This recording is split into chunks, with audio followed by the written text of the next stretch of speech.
Yep. Okay, so this is the Aviation Wealth Club. Welcome to everybody and well done to doing your business this favor. We are here on the 9th of September. It is our 27th session. So we are exactly more than halfway through 1 year's worth of sessions in the Aviation Wealth Club. So a big high five to all of us that have made it happen. And big high fives to you guys for sticking it through and implementing the new lessons and investment information and investment in yourself information that we learn in these sessions and then implement in our business to be able to be in the air more of the time, just like JJ was saying. JJ's been able to give himself time off. I don't know if anyone knows, but JJ went to Oshkosh a few weeks ago, and he didn't. Yeah, he did. I don't know if he's told you. He's mentioned. I didn't hear about that, man. No, I've never heard of it. Nice And one, just JJ. while we're on that topic, the ticket sales are open for next year already, and there's a couple of early birds still available at a 7% discount.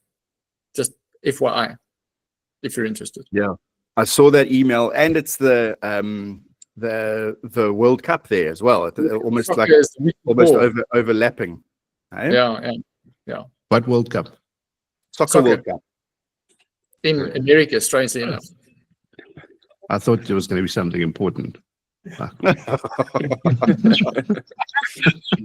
It's important because it affects the airfare. So that's why it's important. And accommodation, I bet, will be through the roof. Yeah. So I mean, it's a beautiful opportunity. If you've got a few extra spare $1 million or so, we can all go and watch the World Cup, take a trip through New York, and then on to Chicago and back into Wisconsin, and go. Guys, if we get Aviation Wealth Club to 1,000 members, David will take 20 people. How about that? That's 100% right. I'll definitely do that. I hope I'm not like screwing you with my math, but my math's pretty good normally. That doesn't matter. We'll make it happen. I mean, it's been said. It's been said. Now you have to do it, David. Sorry. Done. It's on record.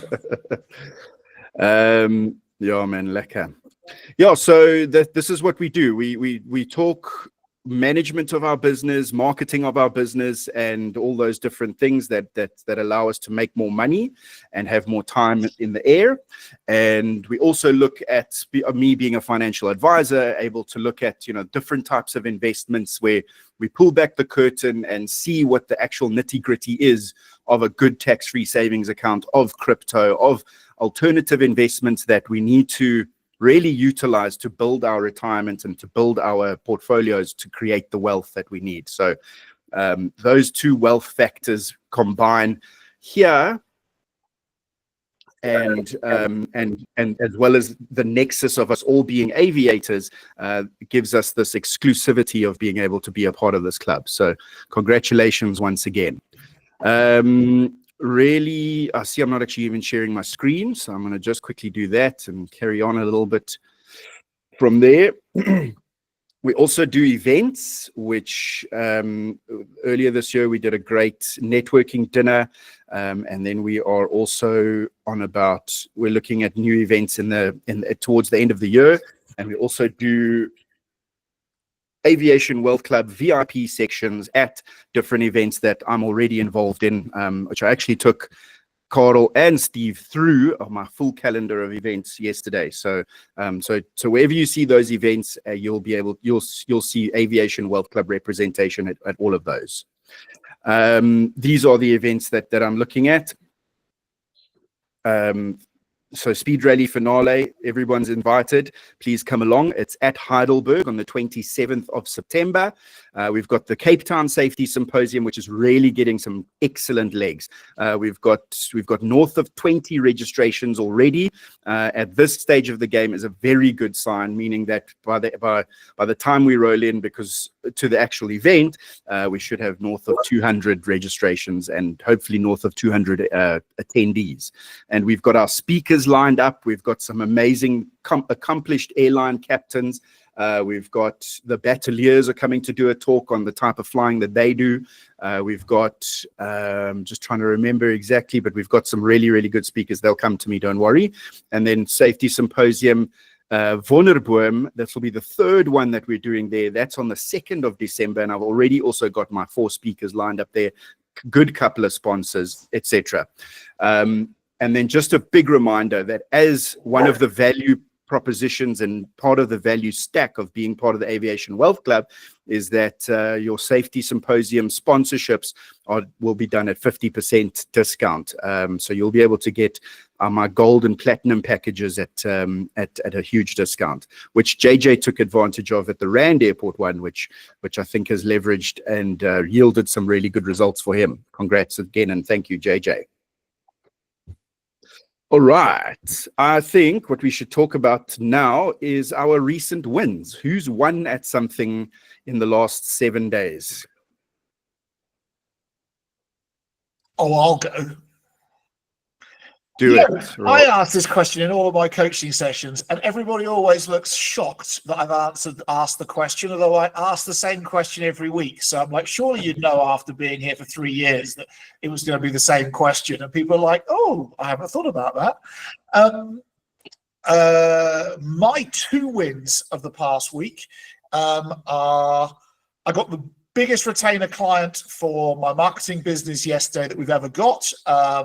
150K a month retainer, which is perfect. I love that. That's wonderful. And going to allow us to really, really grow the business, actually. It's quite, as we all know, it's quite hard to grow it on 10 grand here or 5 grand there. You need a lot of that, but on 150, you actually can do something. So that's very, very cool. And the second win, and this has come completely out of the blue and was somewhere I was expecting to be in 4 or 5 years' time, and it's sort of happened now, is I have been asked or given half of a new bank that's going to be launched in the next 3 years in South Africa. And it's all going to be based on biblical principles. And some of the product ranges and opportunities within it are fantastic. Already got the license, already got the software, already got the compliance, already got all the back-end stuff built. And so you could imagine Discovery Bank that has business access as well as individual access, with some funds, which David, I'll talk to you and Franz about where that plays. But it's all based upon revival. So that is very, very, very cool. And that happened yesterday, literally out of the blue. So it's Nice. a funny way the world works. Excellent. Yeah, I think having a bank is a very good way to have a lot of money. So, congratulations. And banks finance airplanes. So, fantastic. Well, that's it. That's it. Yeah, I'm just gonna anyway. Why did you own a bank? So I could borrow an obscenely large amount of money for a thing with wings. There's a short meme of a kid who says, "I've got the best plan to buy a Tesla. First of all, I'm going to go to the bank and borrow $1 billion. Then I'll just buy the bank and cancel the loan." Yeah. I was like, genius. Okay, but beautiful, Rob. Congratulations. That's an amazing feat. And yeah, the harder we work at consistently starting and finishing what we do, the faster things come. And things, like you say, you only expected this to happen in 4 or 5 years. I don't know why you were expecting to have a bank in 4 or 5 years, but hey, it came early, and congratulations. Yeah, there we go. So anyway, it's part of the whole Kingdompreneur thing. So anyway, yeah, that's very cool. And the other thing is one of the partners in it is going to be Gideon Galloway, who's the founder of King Price, is going to be one of the small shareholders within it as well. And he's throwing his weight behind it. So it was a surprise, but nevertheless a very cool thing. I love it. Well done. Okay, so that's probably going to overshadow some of our other wins. Who's willing to share? I mean, It's- I got offered like 50% in NASA. So Yeah, it's a cool win, but I still haven't been to Oshkosh, so JJ can still top trump me. Yeah, exactly. Nice. All quiet my side this time. I hope to have something next week. You'll remember what you've won at. Don't worry, JJ. It'll come to you. Tell us, Franz, Karel, hoe lyk dinge jou kant? I moved into a new office last week, so that's quite exciting. Big step for me forward, but it's not as exciting as a bank. Hey, man, whatever makes the money. Yeah. The bank's not made me any money yet, so it's only exciting on an academic basis. It's not exciting on a real basis. True. Yeah. No, at least the exciting part is it's giving me room to expand, so that's good. Awesome. Nice. And I'm going to do everything that I can to fill up all of that excess capacity you've got, Karel. Yeah. Well, the more we expand, the more we fill the capacity, the more I expand. So it's theoretically unlimited. Love it. Nice. Steve, what about you?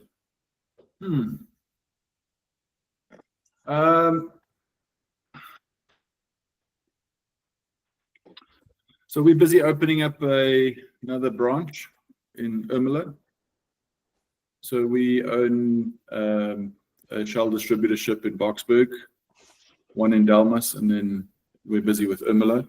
And then, how I met David is through the aviation lubricant space. We are the sole distributor of Aeroshell for the southern cone of Africa. So, yeah.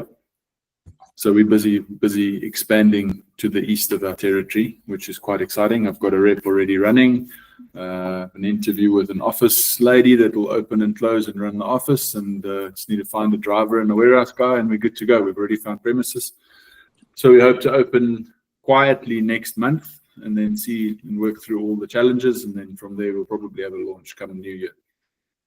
So yeah, that's something that we're busy with at the moment. Nothing wrong with that, Steve. Absolutely brilliant. In fact, two members who are probably just busy and not on this call now. One is from Standerton and part of the Ermelo Flying Club, and I'd love to introduce you to Francois. And then we've got Christoph, who owns Aviation Junction Flight School at Sakunda. So all up in that area for you to network with beautifully. So I'm very excited. Nice one. Congrats. Thank you. Congrats. That's power. Thanks so much. yeah, and they're really good guys. Oh no, Franz. We haven't heard from Franz yet. Sorry, Franz. What have you been winning at? You ready for this, boys? So so I got the last 7 days I got about 98 new leads, which is quite substantial. Wow. Dave, we haven't had a shot to talk about it yet. Like I did like a scorecard thing. I don't know if you guys have ever seen any of those. It took me way too long. Like I thought I was overthinking it. It's basically 12 questions. You can make the topic or the outcome whatever you want, but it's 12 or 15 questions, multiple choice kind of things, and it takes the ideal client, because also the questions also eliminate. That's actually what it's about. So you send it into the stratosphere of the interwebs, and by the questions you eliminate to get to like your ideal client, and at the end it gives them a scorecard of whatever you want it to be. Obviously for our stuff it's all finance related, so it's split into 4 sections. Anyway, I can do a whole thing about that, but the scorecard, and it took me 6 weeks or something to figure out what the best 12 questions could be to ask. That's like a very natural, very flowy, and one of those questions is like, what do you actually want out of this? Like, what are you struggling with the most? What's your biggest pain point? And give them the freedom to just answer whatever they want. So anyway, that was usually successful. And out of those, I have made direct in-person contact with 17 of the guys. And out of the 17, you want to take a guess how many appointments I booked? Out of 17. Someone take a stab. You know me better than that, David. 80. 22. 22 out of 17. Yeah. So the one was really cool because I mean I'm phoning these guys out the blue, right? There isn't like an appointment set or whatever. It comes in, phone them. The one guy I phoned in, he was sitting with the one guy was sitting with 3 of his friends, like in briefing room or something. And he ended up putting me on speaker, and I ended up just chatting to all 3, and all 3 made a booking with me. So anyway, so needless to say, hugely successful. I think it's a big win. I think it's something that can, if you can duplicate it, get it out more. Now I just need to figure out the most correct channels to put it in. Yeah. I think we're all in the aviation space, right? So I also just want to kind of share something with you guys. So, you know, Fly Africa is quite a big group, especially the Facebook group is quite big. Now they are 25,000 members. Yeah, but they are extremely, like, in my opinion, way too sensitive on who's allowed to advertise anything on there. So, I mean, you can't go and advertise your own thing on there in any way, shape, or form. Like, even if it's a cool story and you just like mention your company somewhere, they'll remove it. But they can't do it if someone else puts it on. So and we should leverage on this, guys. Like, we should definitely leverage on this. Like, if I've written some really cool content, some cool article, or got some cool video or something, like, you guys should be sharing my stuff on there, because then they can't remove it, because it's not direct marketing. It's another person in the community saying, hey, this could be of value to you guys in the community. Right. So anyway, I just thought about that. Now we should start doing those kind of things together, and maybe as part of a win, which could also maybe turn into a suggestion, is that I'm part of a couple of founders groups in the States, where we all, you know, business founders, business people, various different levels. I mean, some guys on there are already mega wealthy and kind of doing business for fun. Some guys are really bootstrapping it. But what they do very successfully, and I haven't tapped into it quite hard enough, but they're big on LinkedIn, and each group's got a different rule that say, you know, 9 a.m. American time, wherever you are, everyone posts a LinkedIn, their LinkedIn link on that, and everyone on that group goes and reposts, shares, comments, all those kind of things. And the LinkedIn algorithm is now so defined that it only boosts your posts for anything that happens within the first 5 minutes. So there's very little time for it to get like real traction. So I don't know, Dave, maybe we can talk about it offline, but I thought I'd just share it. Maybe we should do that kind of thing with us, where it's more local, more shared to the accurate spaces, because ultimately all of us in some way, shape, or form are fishing in the same pond, right? Yeah. So why not like just help each other get that reach?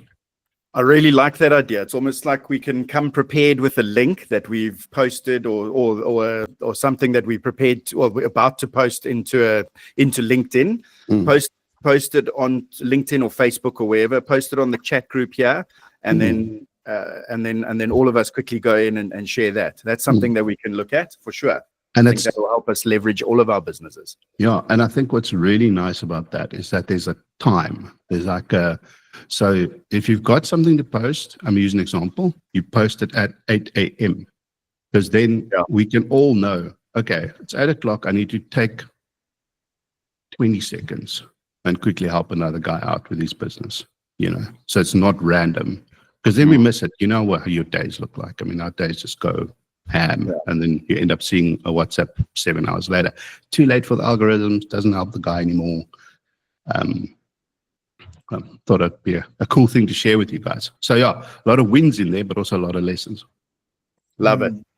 Nice one, Franz, and congratulations. My win was almost related to what Franz said. On Fly Africa, someone posted a question saying, who can help me with loss of license cover? And within seconds, not just Pilot Insure, but my name, sorry, Franz, was tagged like at least 8 times by 8 different people. And said David LaRue, David LaRue, David LaRue, David LaRue, David, all by different people from all over the different, from different facets of the aviation industry.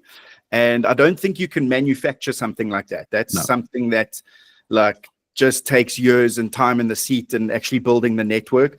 And from that, I've obviously busy signing up the guy who posted the actual post. But every morning since then, I've woken up to 2 messages saying, hey, I saw this, you got tagged in this post on this thread. Please, can you help me out? So business has just been rolling in as a result of that. So, and one was a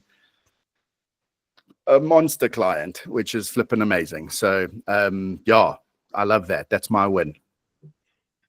Reputation seems to work.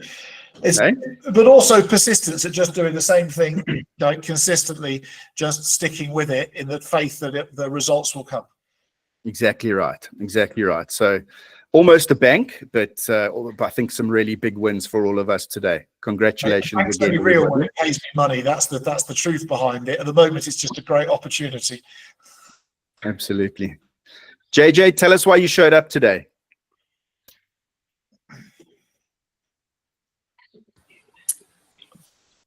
This is my spot. This is where I learn. This is where we grow our business, and making sure that we're still on track. Very nice. Very nice. I'll keep you on track. Don't worry, JJ. I see you veering there all the time. I think JJ showed up because there wasn't homework today.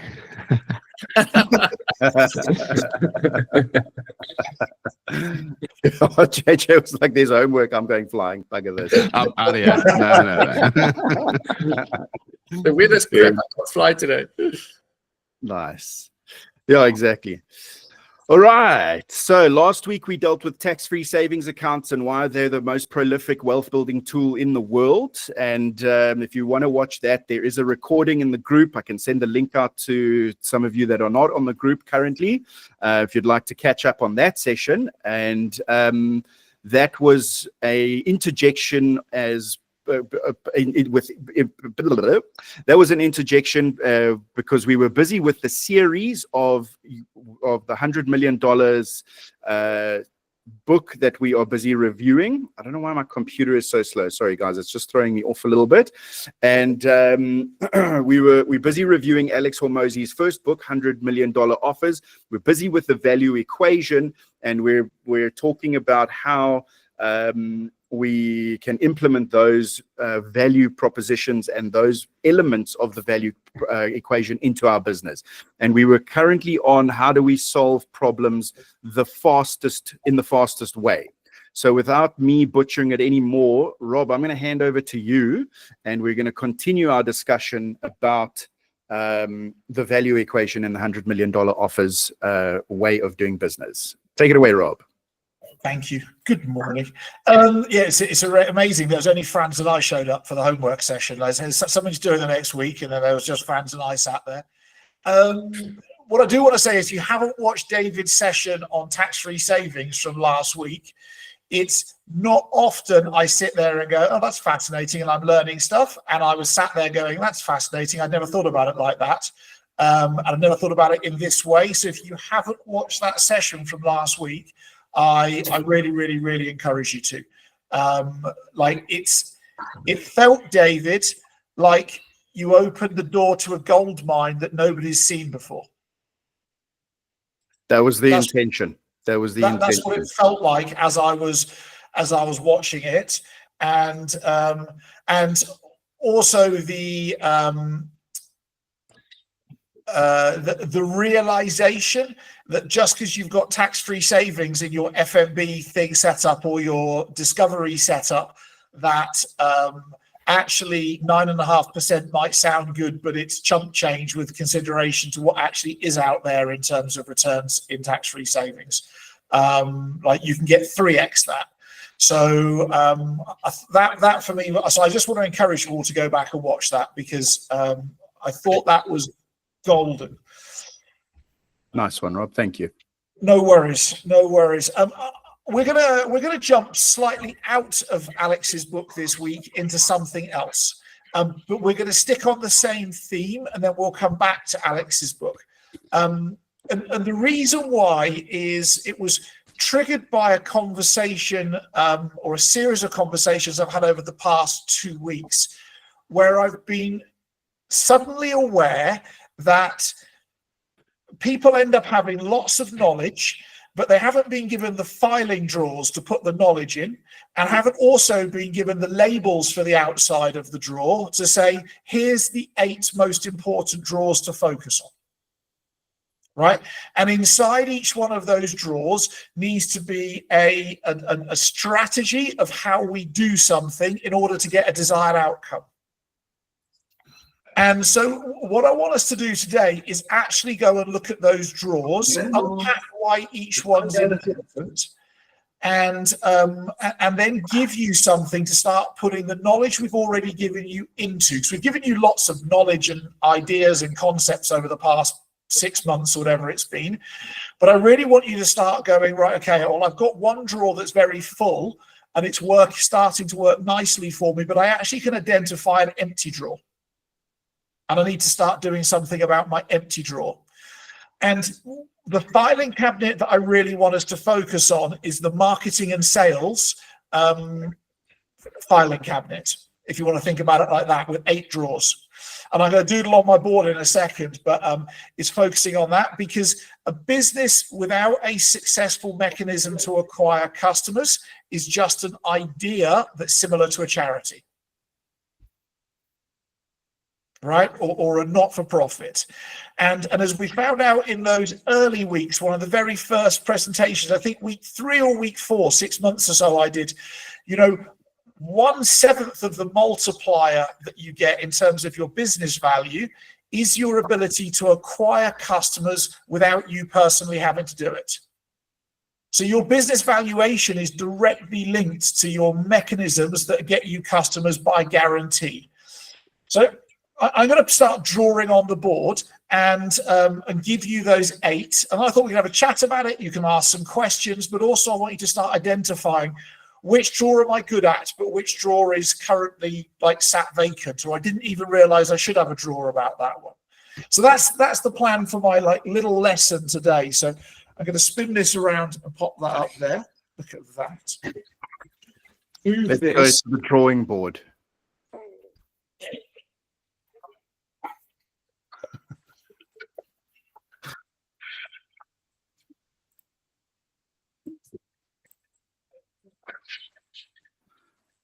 Can't hear you. Talk again, Rob. Sorry, did you say something about the drawing No, board? I just said let's get to the drawing board.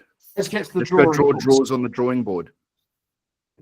So we've got 2 buckets or 2 filing cabinets, should we call them, with 4 drawers each with regards to our customer acquisition process.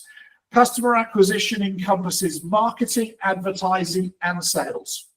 Right, and I refer to it as customer acquisition as a process, because we can actually start drawing numbers out of this whole process. We'll get there in the future about how much does it cost for my marketing spend, how much does it cost for my advertising, how much does it cost in terms of my sales, salesperson, pay them this much commission, so on and so forth. And then you can start to drill out a number that says to acquire a customer costs me this much money. Right? You can get some maths behind this. And then from this, if you know that a customer costs you, I don't know, 7,462 Rand to acquire, for instance, or 74 Rand to acquire, the whole game then becomes, well, how do I magnify my system to throw as much money in as possible? Because then for every 74.62 rand you put in, you get one customer back out again.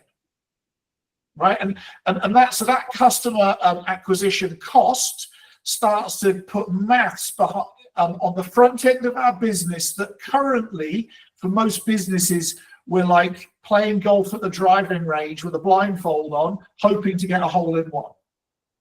Right? We're doing lots of stuff, referrals, talking to people, phoning people, emailing, maybe social media, lots of stuff, but we can't put a number behind it. And so the starting point behind the number is to understand the filing draws. We've got two filing draws. One is called Get Leads, and the other one is called Lead Getters. Oops, not lean. Lead Getters. So those are our, excuse my dodgy handwriting, those are our two filing cabinets. One of which requires you doing a lot, and the other requires you massaging a lot. And we'll come on to how that is in a second. So there's four main ways that you can get leads, and these are your filing cabinet drawers.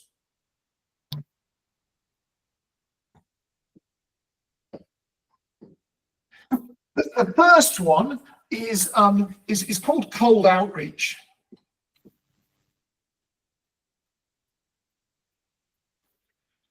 Cold outreach is simply identifying people who could be an ideal customer, who you don't know, they don't know, and finding ways of introducing yourself to them. In some businesses, this could be cold calling, this could be cold emailing, this could be arranging yourself, going to their office and introducing yourself for the first time. But it's cold, right? Like they don't know me and I don't know them. That's the first bit. And almost all businesses need to do some of this, right? I think we often get stuck at the idea of cold calling because we often experience it to be a negative thing, often from the like a short to a car insurer.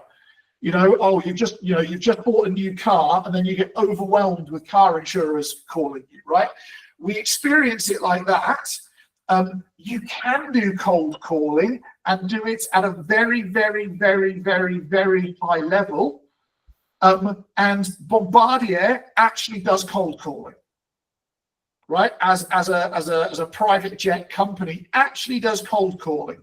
But you can do cold calling with sophistication and class.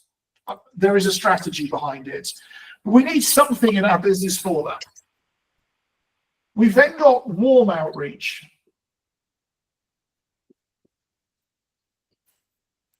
Warm outreach is people who we know or who know of us who haven't yet done business with us.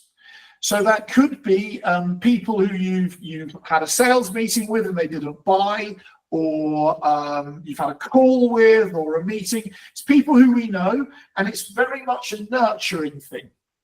There's a great business attitude that everybody will be my customer one day. They just haven't decided to yet. And it's just a matter of time before they become my customer. So that falls in your warm outreach category. That's where things like emails out to all of your customer base on a consistent basis becomes really, really, really useful. Adding value, adding value, adding value, adding value. David does a lot of this as well. So it's about reaching out and massaging people. The next we've got is organic marketing. The best example of organic marketing is making a video or a post and putting it on Instagram or LinkedIn for free. We don't put any money behind it. It's a for free thing. David does a lot of this, and it's actually what Franz was talking about with regards to the LinkedIn community, everybody posting at the same time and collaborating and so on and so forth. Business organic marketing could be videos, it could be blogs, it could be images, it could be all sorts of things. And we spent a degree of time unpacking this, but it's one of those that we need to have some form of plan around. And then the last one, and the last one's the last one for a reason, is paid adverts. Probably on social media would be the best place today for paid advertising. Paid advertising is quite obvious. You pay to put something in front of more people. The reason it's last is that paid advertising is a magnifier of what's great and what's not great in your business, right? Or in your marketing or in your approach to finding customers.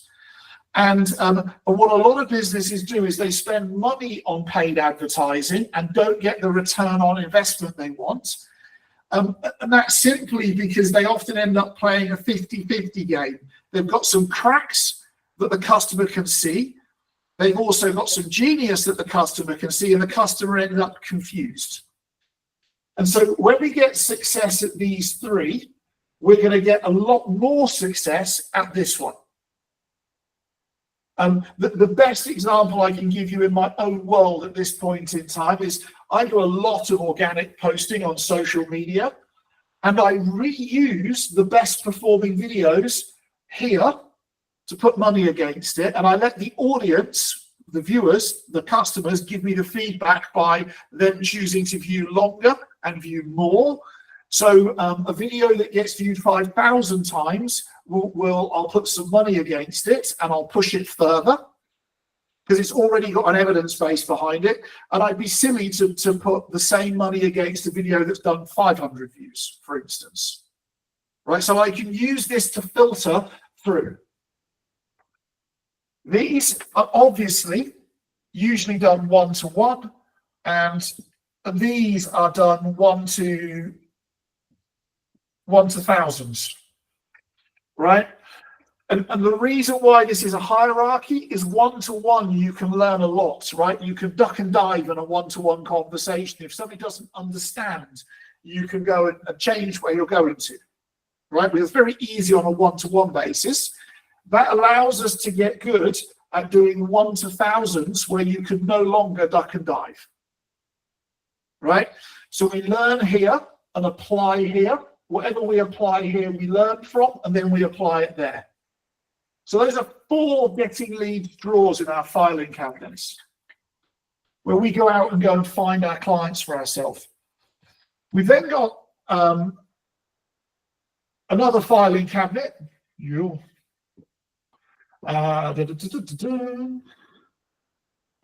These are our lead getters. These are people or organizations that find us customers. And the first pool of lead getters we should go and focus on is our current customers. Our current customers bought from us for a reason. They already know us, they already like us, and they already trust us.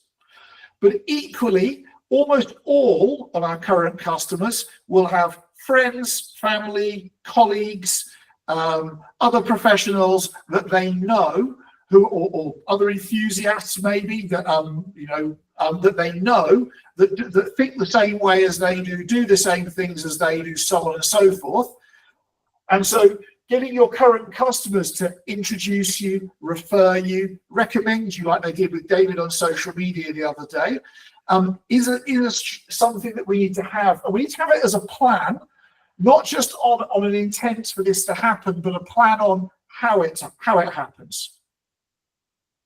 Right? How do we make it possible? I mean, in future weeks, I'll start unpacking some strategies I use around that, and I'm sure you've all got strategies as well. Next, other one is of lead getters is your employees. Many employees don't feel like they earn enough, and yet they all have spare time. But not the only great way of helping them make more money is to use their evenings and weekends to find you people to introduce you to who could be ideal customers of yours. Almost nobody knows your product range better than your employees. If you think about it, there's you and there's your employees. They know your product range or your service range, not as well as you do, but these two groups here know your product range better than anybody else on planet Earth, right? Other than yourself, if you think about it in that way. So these people are highly qualified to go out and get and find people to introduce you to and be able to explain what you do better than almost anybody else. I work with David. He's awesome because he does this for me. This is how he does it. Can I introduce you to him? Right? Or I work with David. David's awesome because I really think he can help you. Can I introduce you to him? Right? So lead getters, those are the top two. Other lead getters we can think about is affiliates.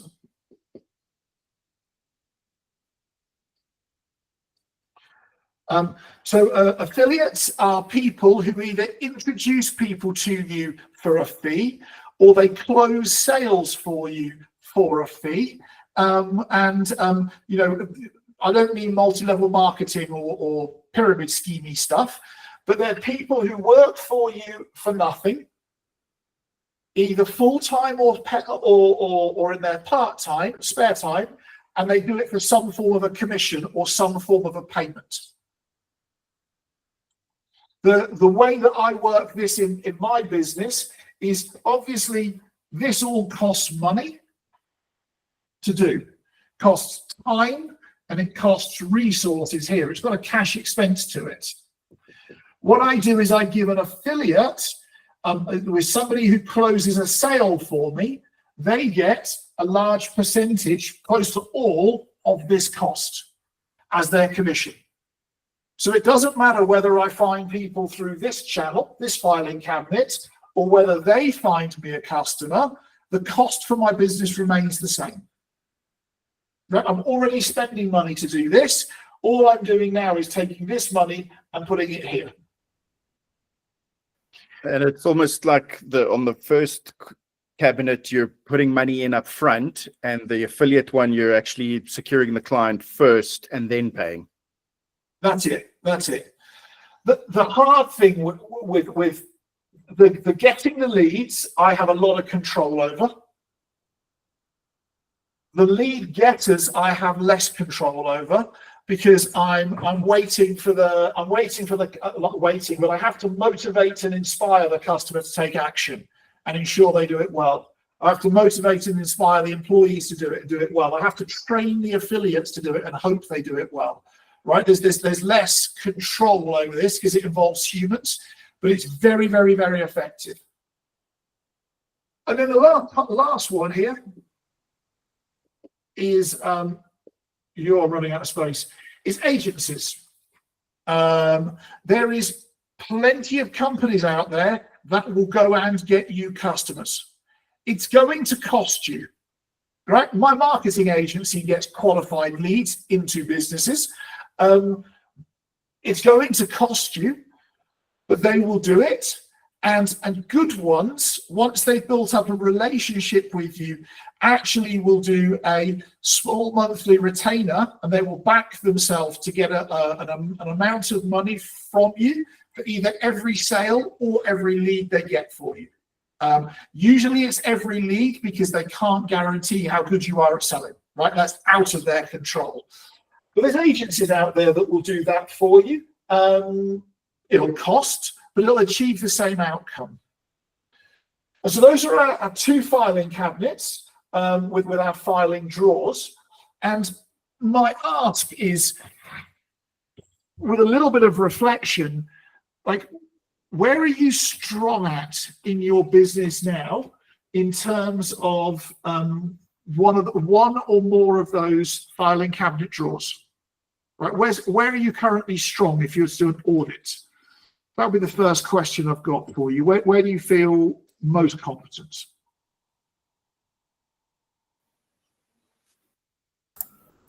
For us, we've definitely done a lot of work on our sales process. So cold calling and I think it's your second draw, wall. What did we say? Wall outreach. That we've done really well at. We've also done a referrals campaign. This year we employed a marketing lady, and we've been really active on socials, so that organic marketing stuff. But I really liked your idea of taking the better performing stuff and putting money behind that. So that's something we don't do. Affiliates and agencies we don't really deal with, and I've never really been a fan of commission-only kind of operators, because you lose control. But there's no cost. The cost only comes when they sell. So I really, that sort of like just gave me a different spin. Thank you very much. No worries. That's it. I think we don't necessarily lose control. We've got to be very good at motivating and inspiring people and giving them a lot of hope and belief that they can go out there and conquer the world and do well for themselves, and we're the people who are going to help them do well for themselves. And it's a different mindset in terms of how we treat a group of people, because we're leading a group of volunteers, really, if you think about it in that capacity, who will, if they do well enough, get something out the back end of it. Yeah. It's very effective. If you look at the technology space, most large technology businesses make most of their money out of affiliates, especially in the software world.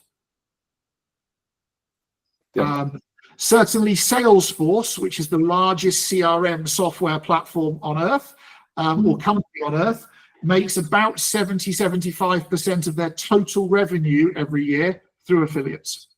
Wow. Yeah, I think I need to relook my strategy there. ClickFunnels as well. Everybody knows I'm a bit of a fanboy of Russell. Well, no, you don't, Stephen, but other guys know I'm a bit of a fanboy of Russell Brunson. They're doing about $400,000 a year. $400 million a year turnover at the moment, and they don't have any sales force other than their affiliates. Yeah. I worked in aircraft insurance many years ago, and I led the sales team, and my sales at the end of every month, we obviously kept a register, not on Salesforce, but anyway, and then we listed the referral source, and every single one of my deals came from affiliates, people that I was paying a small commission to be able to do it, and I was a head sales guy.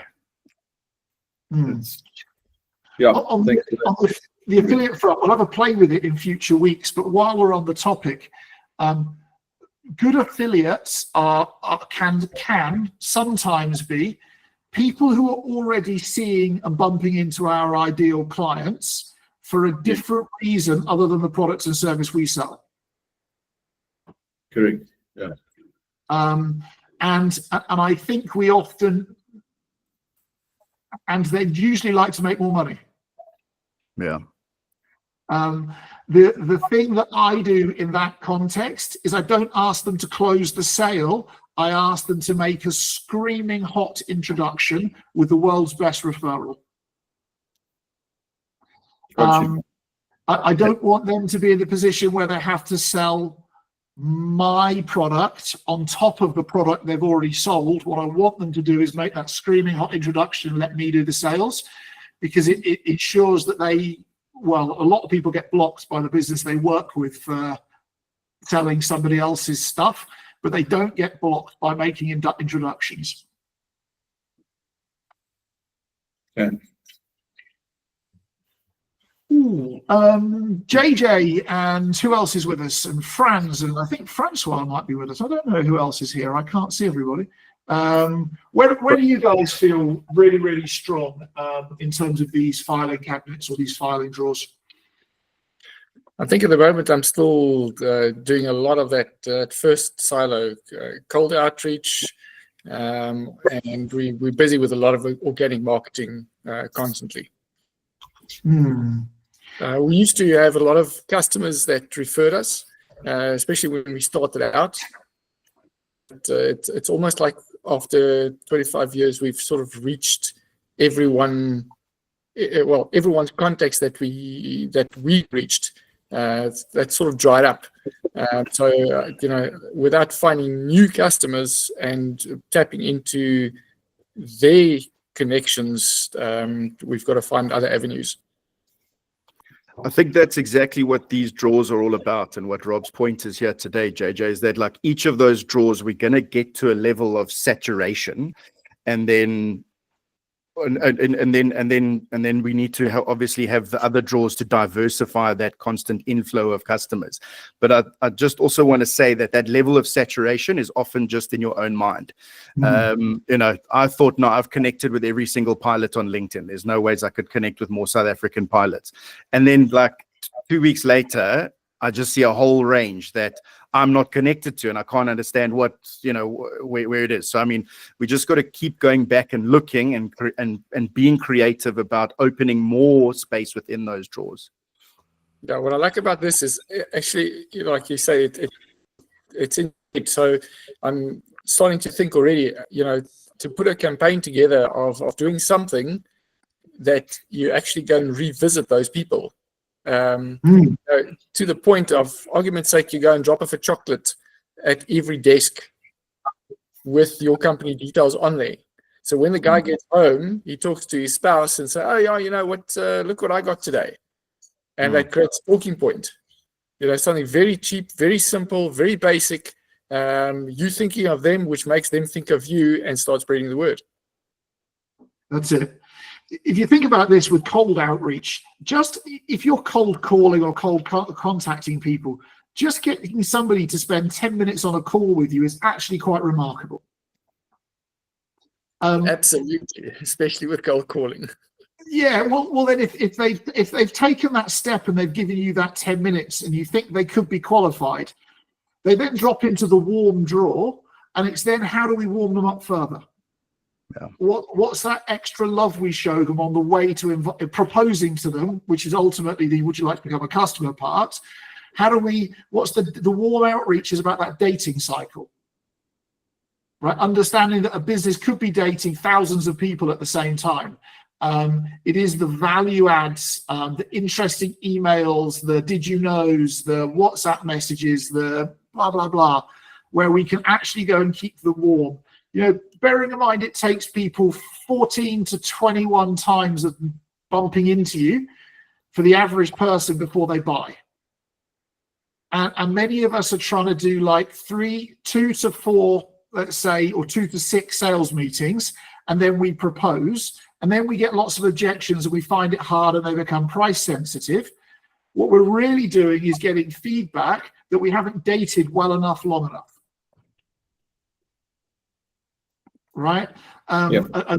Proposing too early. So have a real think about that, David. Not David, JJ. JJ, I've got a strategy for everybody, but in particular for yourself. And that's this.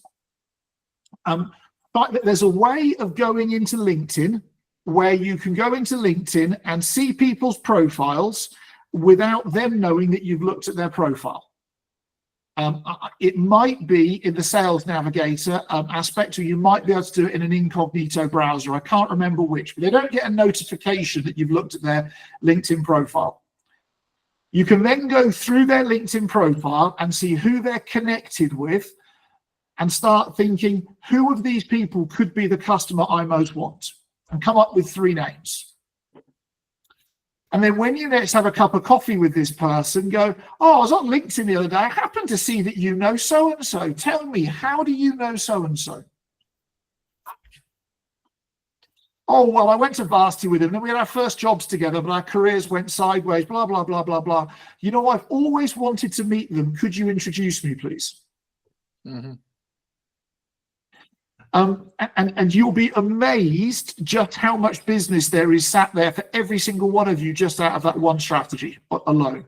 Like ridiculously large amounts of business sat there. But what we find is that people forget who they know. They also forget who could be a great customer for you. Yeah. And so they do the superficial 1 or 2 referrals without realizing they've probably got 10 referrals for you. They've just forgotten about the dude they went to varsity with, the guy, the lady they worked with 8 years ago, who's now moved on to somewhere else, so on and so forth. And they've forgotten about those people. Well, we could just go prompt them and see where they get to. And if they squirm and say, don't know them well enough to really introduce them to you, obviously back away and come off the accelerator pedal. Whenever I meet someone who asks me what I do, I say, well, I'm an aviation wealth specialist. I'm a financial planner to pilots. And they're like, wow, that's interesting. I don't know any pilots. I just say to them, hold on, you do. And within like 5 minutes, they're like, you're right. I do know 2 pilots. And it's some other cousin of theirs or someone who just, every single person out there knows 2 pilots, whether they're in close proximity or 6 degrees of proximity from aviation, they know 2 pilots. It's funny, David. I've got a client who's she runs a diabetes coaching business, and I've got her to. The global statistics for diabetes is 1 in 14 people has type 1 diabetes globally. Holy crap! And she meets people. They go, "Oh, I'm not diabetic, and I don't know anybody who is diabetic." And I had to say to her, "That's nonsense." Yeah, for sure. If you've got 500 friends on Facebook, there's a lot of diabetics in those 500 friends. You just got to nudge them and nurture them. Yeah. Carl, you unmuted yourself. Yeah, I think recently more cold outreach, but actually since I started off freelancing, but since freelance, majority of my customers have been word of mouth. I was thinking it's actually quite funny and a little bit ironic that I'm the one making the marketing videos, but I don't make my own marketing videos because I'm busy marketing other companies. Carol, would you mind if I give you a bit of advice? Yes, more than welcome. That's why I'm here. You not only will you get significantly more customers by doing your own marketing videos, the challenge in the marketing space is so many marketing businesses say exactly what you say to me. However, you're not believable as a business because you don't do it. You don't do for yourself what you do for your customers. And I had a marketing client on a sales call who owns an agency the other day, and they specialize in meta advertising, so Facebook, Instagram advertising, the back end stuff and whatever else, campaigns and everything. And I was like, well, where do you find your clients from? They said, I go to BNI, Business Networking International, the networking groups. Yeah. And what Facebook ads do you run yourself? No, I don't do any. I don't really have the money to run those actually.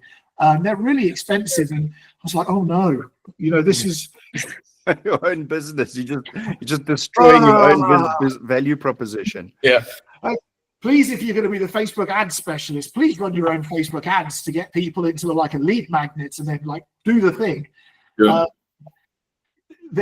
You will be very surprised how many clients you get off one video a day. Yeah. Yeah. For sure. Yeah.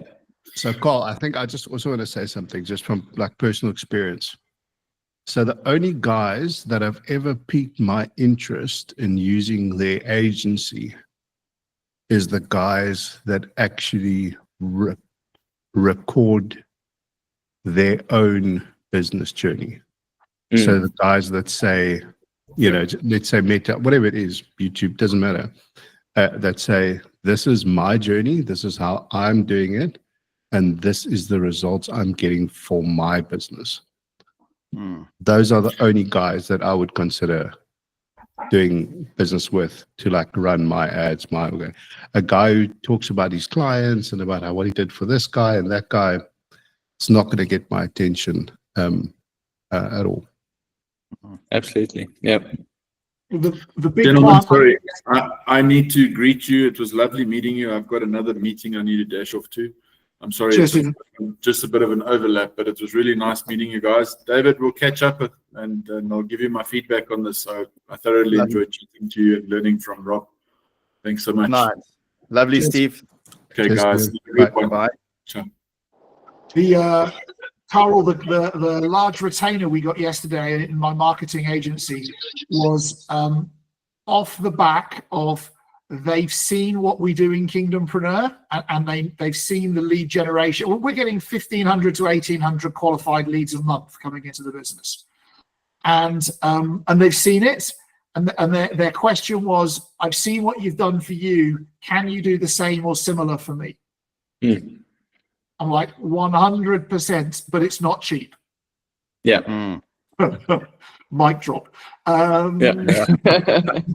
I wrote an article the other day about not financial advice, just what do I do with my money? And it's like, I can't be credible if I can't tell you what I do with my own money as a wealth manager. So other people wanted to learn how to blow it on drugs. Yeah. Drugs and expensive shoes. That's it. Two best assets ever. Yeah. That's a good one. Nothing FCAS. Yeah. Exactly. Francois Duplessis, are you with us, or are you driving, or where are you? Hi guys, sorry I was a little bit late. I was just with the client. I'm just driving, but I'm following. So the warm outreach, I would say, tickles me. I've got what you said, Rob. All the clients I know, they're not doing business with me yet. So I love that. That's a mindset that we need to take in consideration.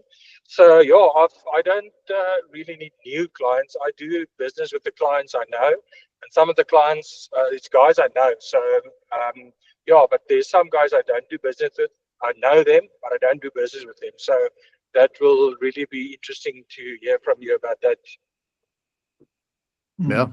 Massaging those existing relationships into customers. Nice.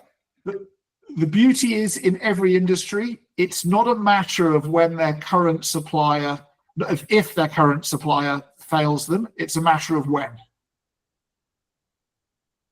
And so when that happens with those warm outreach, we just need to be there to go and pick them up, give them a cuddle, and give them a better quality service from a warmer, friendlier, cuddlier person who's like, well, of course I'm here for you. I don't do that stuff. So sorry. And move on. And that warm outreach, you'd be amazed. If you think about it, everybody is already using somebody for the service that you do, right? So warm outreach is about being there for the moment when they decide that they want to change provider. Yeah.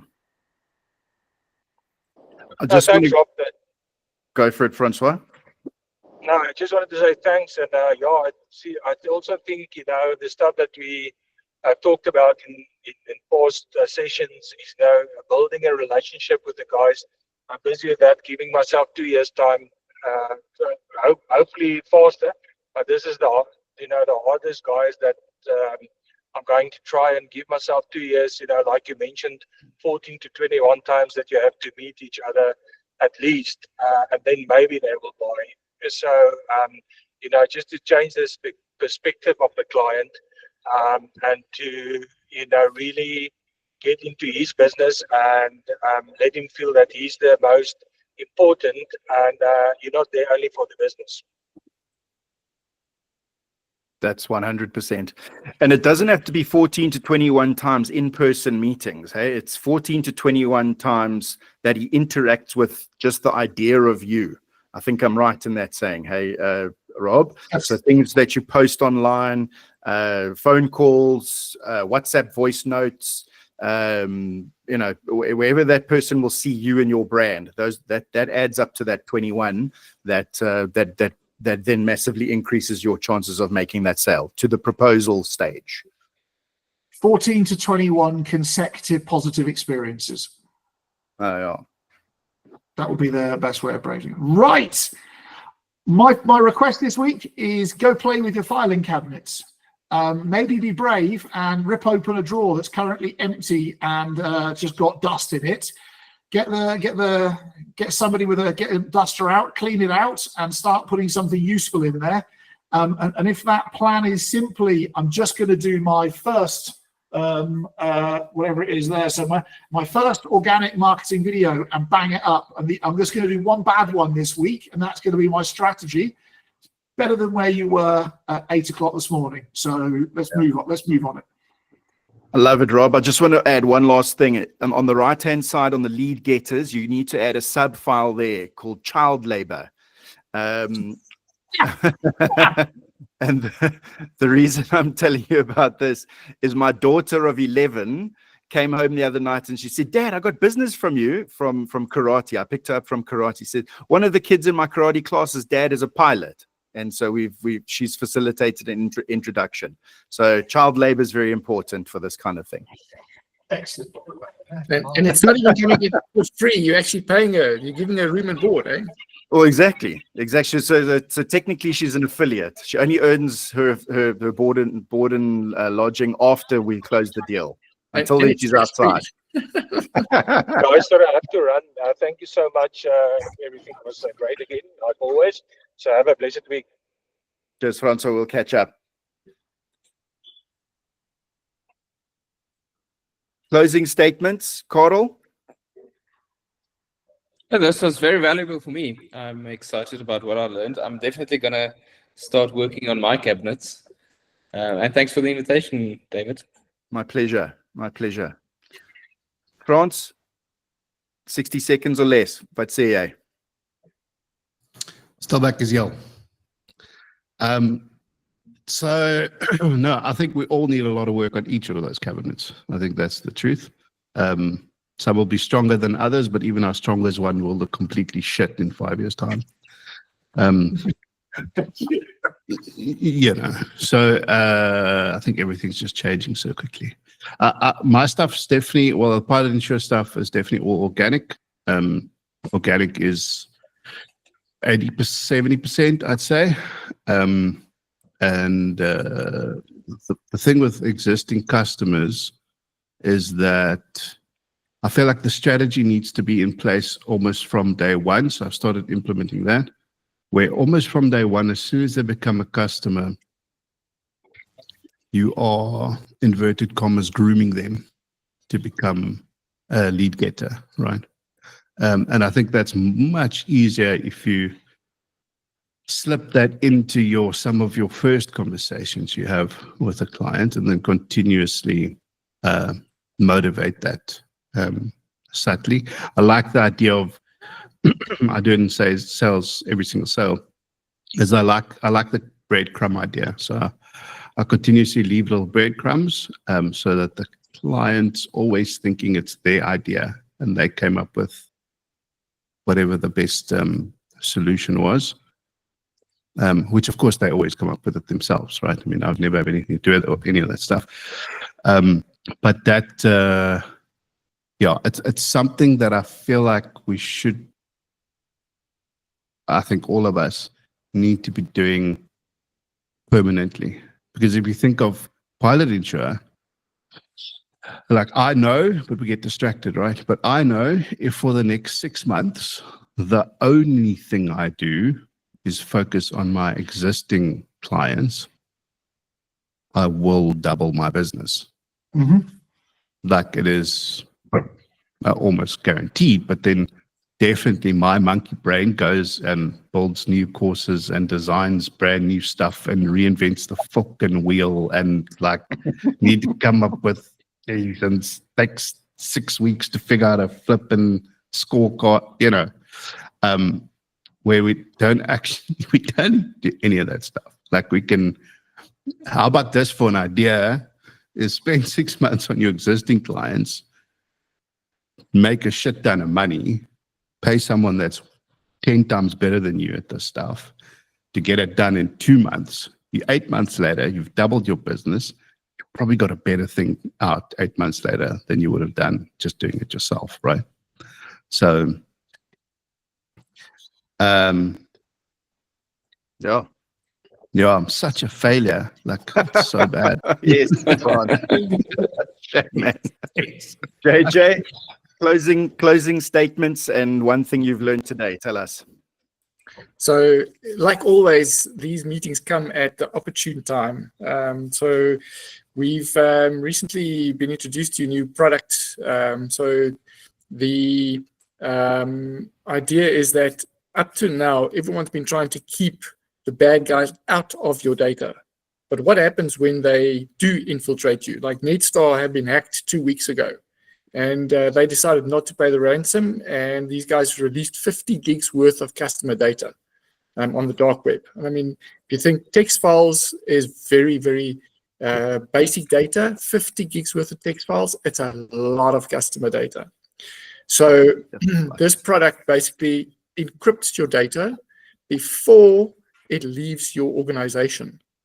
So if these guys broke in and the data was encrypted, they would not be able to remove it. So if they then try to open it, they can't. If they put it out on the dark web, there's nothing to put out. So we're trying to right now actually put a whole marketing thing together as to taking this product and positioning that.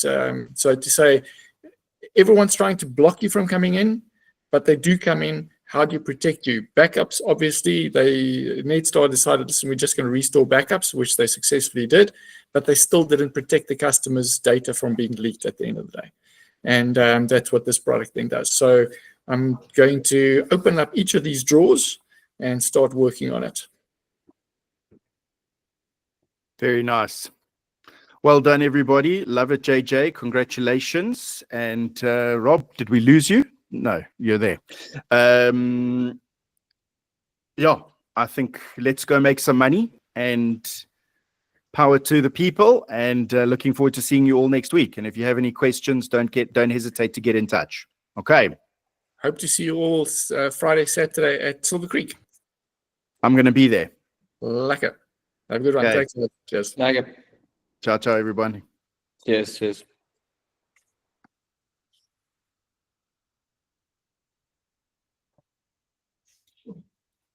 Rob, Hello, sorry. you okay there?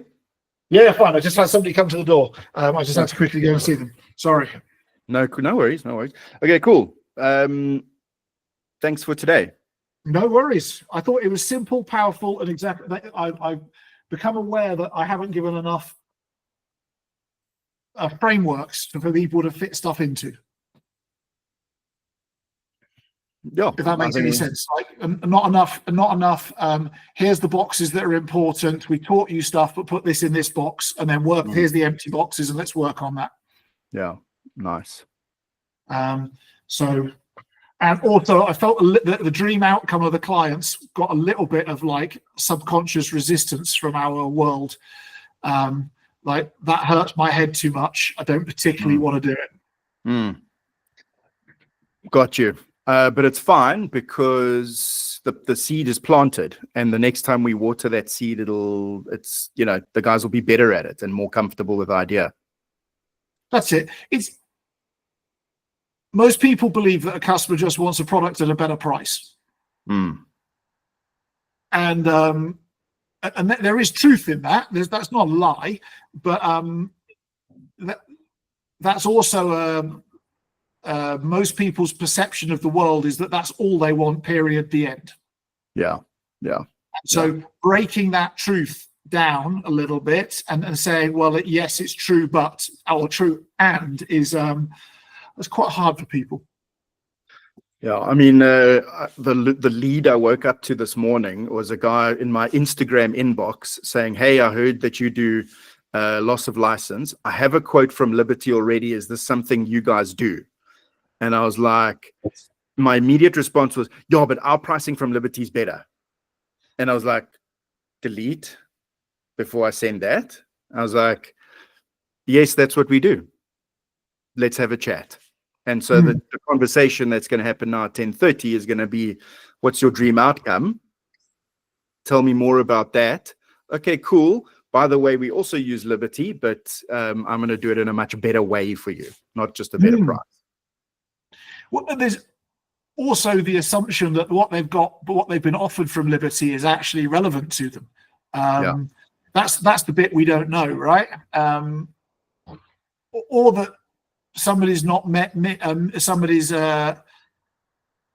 not missed the great Aunt Marge who's just died and left them 10 million rand or whatever it may well be. Exactly. Cool. Um, Go to your 10:30.